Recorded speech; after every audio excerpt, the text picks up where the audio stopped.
Okay, in this video, I'm going to talk about the requirements for OSPF and EIGRP routers to become neighbors.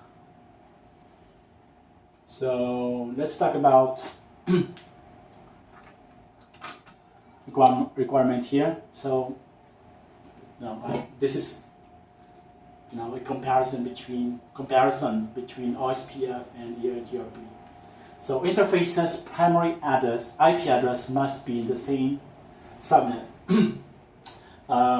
This is true for both OSPF and EIGRP. So yes. Must not be passive on the connected interface. So also yes, both OSPF and EIGRP. And must be in the same area. So this is just applicable for OSPF.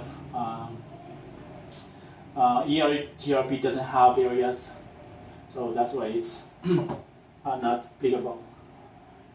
Hello interval or timer plus either the hold for EIGRP or dead OSPF timer. That timer for OSPF must match. So this is true for OSPF, but not necessarily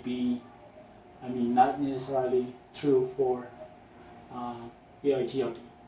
So routers IDs must be unique. So this is true for OSPF and no for EIGRP. IP and TU must match. So yes and no, must pass neighbor authentication if configured. So yes, both OSPF and EIGRP.